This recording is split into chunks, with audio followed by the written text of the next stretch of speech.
Welcome, Peter, and thank you for joining me today to talk about the Light Blue Book, 500 Years of Gaelic Love and Transgressive Verse, which you co-authored with Ian Macpherson. Can you tell us a little bit more about the book? So myself and Ian worked for about 7 years on gathering Gaelic love poems, Gaelic transgressive poems, anything that was a little bit naughtier, that was exploring the body in different ways, and gathered these together and did new contemporary English translations of them. Many of them had never been translated before. Some had, but we thought that the translations needed to be a bit more fresh and modern. And others that were under copyright, so it behoved us to translate them ourselves. And then we started putting together into this book that we hope allows a different way of looking at sexuality and the body in the Highlands and Islands in Scotland. Material that wasn't very often talked about publicly, especially after the 19th century. In the 19th century, there was this turn where the Highlands were almost viewed in this shortbready kind of way, and you've got these image of tartan-clad lads and lasses distant on the hillsides, where there was actually this real tradition of quite rude, body transgressive, revolutionary, rebellious material there, because there's always this connection between sex and uprising, sex and what's not permitted politically. Okay. And how, I'm just interested to know, I mean, how easy or not is it to sort of translate the poems? Well, some of them were incredibly difficult for a couple of reasons. One, at the heart of our collection are poems by a poet called Alistair MacMaster, an 18th century poet, captain in Bonnie Prince Charlie's army. Probably, for me, the greatest Gaelic poet there ever was. And his vocabulary is so rich. And his metrical systems are so complicated. We had no chance at all of replicating them. So we had to do as best we could to try and find English versions that were similar to these. But there was another issue as well, because quite often you're dealing with material that people didn't want you to know the superficial or the surface meaning, because it's all about double entendres, it's all about plays of words. So you can be having a serious conversation on the one hand, and then underneath there could be this separate meaning. And then you have to try and work how you get this into the English as well, if you can even understand it in the first place, because quite often these codes, these double entendres might be lost to us, and we have to try and excavate them or work out what they actually meant in the first place. Okay. How long did it take? I think we started working on it about 2008, 2009, and it took us 7 years in total.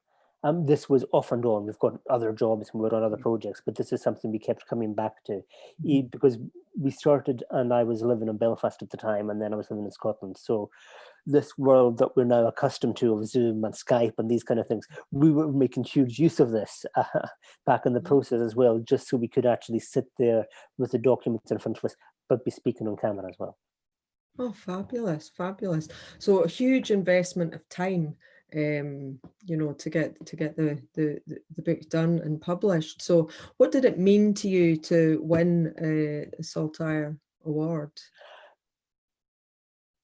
I'm going to answer that in a minute, because that was about the third stage of what it mean. Because in the first place, we were working on this by ourselves without a publisher. And then we got support from the Gaelic Books Council, and then Laureate Press came on board and agreed to publish it. And this was a huge, this was a lovely way of just recognizing that this has value of interest, that this might have an audience. It then won the Gaelic Book of the Year award, the Donald Meek Prize, and this in some ways was great recognition within Gaelic culture that, okay, this is something that should be talked about. We recognize the work and the interest here. To win the Saltire was great, and it was a different kind of recognition, not just nationwide, which is important, but because it won the Research Book of the Year, it recognized the amount of research that went into the book, but might not have been visible, because it's not a straight up academic book.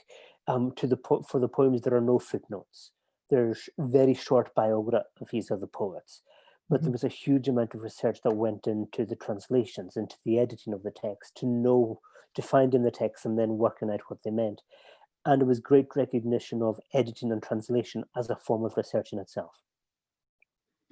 So massive process, absolutely. It was a massive process, but just to be on the short list with so many great other research books, and then to be recognized as, yes, this has national or international value in and of itself, something that we just started off doing partly because we had our own interest in it and we were following our noses going, this is important, and nobody else is talking about it, maybe we should. And it was great to be able to trust your instincts through the recognition that came. Fantastic. And it sort of takes forward, doesn't it, the whole the freedom to use the language, taking that out into the wider public. I think one of the great things about doing the book and the success or the recognition it had was precisely freedom, not just freedom to use Gaelic or to speak about Gaelic in different contexts and in different places. So we did events in Edinburgh, we did Glasgow, Belfast, Dublin. But we were also slightly wary because of the nature of the material that we might offend people. Or there might be some Gaelic speakers who think, okay, we shouldn't be talking about these subjects. These are topics that are taboo in some way. And the response was entirely the opposite. It was entirely saying, okay, this material, we've always known about it, we just weren't talking about it. And it's just lovely to see it all being brought together and being discussed in the open. Fantastic. So what, looking at the whole thing of the whole aspect of writing, what inspired you to become a writer? I have been writing one way or another as long as I can remember, poems or stories, and from primary school onwards. My mother was very good at keeping things, so there are all these little notebooks with doodles and with stories of the complexity of I went to the shop and I bought an ice cream, kind of things. I think I'm from the Isle of Lewis originally. Yeah. And one of the fantastic things about being from Lewis is that there is a very vibrant literary culture, both in the oral tradition and in the written tradition. And it's always been something that there are writers around you. It's not seen as something alien or foreign or distant. My great uncle was a poet, a guy called Pàdraig MacAoidh, and Fershul and Glawn, before he emigrated to Niagara Falls. When in the next village there was a great short story writer, John Murray, who was friends of my parents.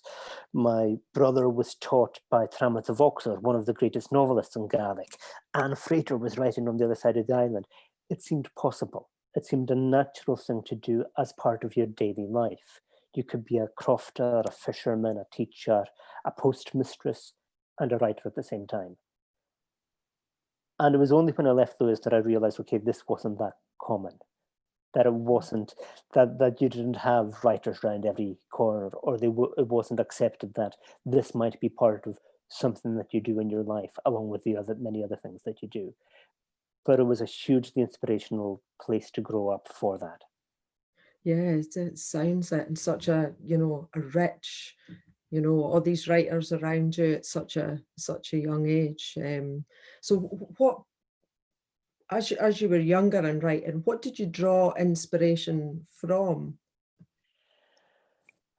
The usual things, fairy tales, adventure stories, what you see around you as well. And so growing up with sea, moor, natural landscape, I remember drawing bat caves on the cliffs of Lewis that you would then have adventures out of, and so you mix all of the different sources that you have around you, wherever you are, and then all of the different types of stories that you're reading as well. And in some ways, the reading I did when I was young was what you expect. There was an awful lot of famous five. There was Treasure Island, there was Kidnapped, Peter Pan, there was all of the comics, Beano and Dandy, Commando, Roy of the Rovers. And then you're mixing these with a rural island upbringing, and a different language and culture. And so you're mapping that onto Spagan, say, or this Dot, the dog, those picture books that you'd have in Gaelic, and merging or combining the two worlds. Okay, wow, it sounds... So you actually went down to the cliffs in Rue, is that... Oh, no, this is just Oh, imagine. right, okay, okay. Oh, that would have been great though, actually going down to the cliffs and reshaping a back cave in the side. Oh dear. So you've got lots of memories, because I was going to ask next, what was your first memory of books or reading? And it sounds like there's an absolute abundance. There are many. I remember, I do have, though I don't know if they're my own memories or these fake after the fact ones of the being under the duvet with the torch memories. There are various ones of those, and I strongly have them. But even at the time, I thought this is something I should be doing because I'd read about other people doing this. Right. For one of my, partly, I think there are different strands here. It's not just reading, and the reading was important. The library van was important when this yellow library van would go around the village, and you would go to the end of the road and get on the back and be able to choose your own books from the floor from the floor of the kids' box there. Being able to choose your own books each week, return them was so important. This is the only way you could ever go through all of the asterisks, because you were never going to buy them all. But Okay. if you had them once a week, a primary school, I remember as well, the writing exercises. Uh-huh. And there was something called the roll and write system, which I remembered a couple of years back. We have this plastic mold and a marble, and you just let it go and it shows you how to write the letters. And you just follow the marble around. And for some reason, this memory sticks in my mind as the first writing activity is actually a copying of this ball rolling through the world. Oh, wow, I've never heard of that. But this was then always mixed with different types of storytelling. Mm-hmm. My primary school teacher was a great storyteller and would end most days in the corner of a room telling a story from a book or from her invention. I wasn't ever sure which. But then we also had weird other elements like the Sunday school, where you would be learning by rote, and you would be learning religious texts by rote, or Christmas carols by rote, or you'd be learning Gaelic Pushta Béal off by heart as well. And I think it was really important to have the things that you learned not from a book alongside the book literature. Yeah. So that was your sort of your formal education was on the Isle of Lewis. So did you then have to travel for your secondary education? I could go to the Nicholson Institute in Stornoway. I went to Lionel Secondary School, which no longer exists, for 2 years, and then the Nicholson Institute. So I could do everything within school on the island. But to go to university, at the time, you couldn't go to the University of the Hands and Islands on the island. You would have to go away for a university level education. So all of this is so vibrant and important to me, but I left Lewis when I was 17, and I haven't lived there since. And so I went to Glasgow, and then I went to Trinity College Dublin and various places. And so it's always strange to see the relationship between this young crucible of where you have all of these different influences, but then where you have to take this to read further or to write further. Okay, fantastic. So what was your favorite book? Do you have a favorite book when you were growing up? Sounds like there were probably many. I didn't have one. There were many. I think it could have been the C.S. Lewis books that I read the most. I don't know. The Lion, the Witch, and the Wardrobe, the Voyage of the Dawn Treader. But I can't remember that many that I went back to again and again in my childhood, because there were so many that you could move on to. And again, this was partly to do with libraries rather than book ownership, because you'd move on to another book rather than return repeatedly to the same books. Yeah, yeah. So is there a book from your sort of later years that you return to? Well, I'm in the fortunate and slightly invidious position of I teach literature at university now. And so every year I will be returning to many of the same books again to teach them. Luckily, I get to choose many of these. So I get to choose books that I want to return to. And so some of the books I teach that each time I read them brings me joy in different ways are James Joyce's A Portrait of the Artist as a Young Man, Flann O'Brien's At Swim Two Birds, Muriel Sparks, Time and Miss Brodie, and then more recent books, Ali Smith's Accidental, Louise Welsh's The Cutting Room, and she won the Saltire Book of Books, so it's always a useful thing to say to the students, and Jackie Kay's Trumpet. Okay, yeah. But there are also some of these that go back to my earliest reading, and so I teach Robert Louis Stevenson's Kidnapped, and it's so much more complex and richer world than I would ever have remembered or realized when I was 10 years old. Okay. But this is partly for work. So much I do revolves around reading, and it's refreshing to me in some ways that there is this durability of literature that you can carry with it all of your life. And my PhD was on Seamus Heaney and William Wordsworth, and on the idea of durability, that you can go back to the same writer again and again and again, and the meaning develops, the meaning changes as you get older. So is there what are you working on at the moment? No. Well, my PhD on Seamus Heaney and William Wordsworth has been turned into a book, and that'll come out next year, actually in about 3 months' time, called This Strange Loneliness from McGill Queen's University Press, a straight-up academic book.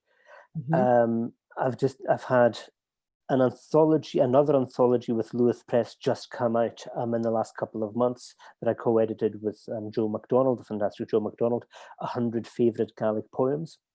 Okay. Again, Gaelic and English translations. Had a book of my own poems come out earlier in the year as well. Some kind of with Acker and Stornoway.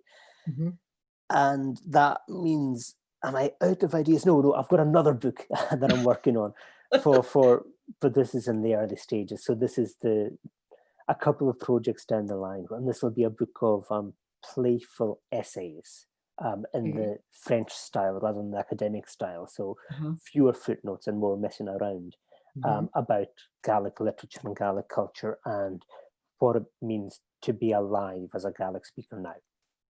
Okay. So I mean, wow, you've just done and you're doing so much. So is there anything you're saying that you're in the early stages just now? Is there anything you have that you haven't done yet that you would really love to do? I've written short stories in the past. I've never really started a novel, but that might happen. There might be a little inkling of a novel there, and I have started translating a bit of theatre as well, a play. I'm not going to say what it is because it would sound horribly ambitious and far too egotistical to even think of doing it. But I've started with little bits of that. So maybe along those lines as well, might see. But these are all just experiments. And quite often I might end up condensing 3 months' work into a play that never happens into a 10-line poem. And that's fine. Okay. So how do you, I mean, because that's phenomenal, a phenomenal amount of work. How do you fit it all in? How do you what is your writing practice to fit everything in? I wish there was a consistent, coherent writing practice. That would make life an awful lot easier. But it's trying to fit around the rigors of a full-time academic job as well. There's some time there for research and writing, but quite often it means evenings and weekends as well. And to be honest, lockdown meant that I was stuck to a desk for better or worse for months, which meant that the 100 Favourite Gaelic Poems book, Keith Anasharden, might never have got done in as much time or to the same level if there hadn't been outside pressures. Okay. I think one of the most important things is keeping literature as accessible to people as possible, keeping books as accessible to people as possible. And this unfortunately means libraries more than anything else. because I fear that on the online world, where things have been relatively free for all, they might not be in the future. So it might be harder to access everything that you want. But if there's a copy of the book in the library down the road, you know it's going to be there. You know you can go and order it if it's out, or you can go and read it. And having that reassurance that you can access the wisdom and the joy and the pleasure and the challenge of books is so important. Okay, that's great. Thank you so much for your time today and speaking to us about the book and about your writing. Thank you. My pleasure. Thank you.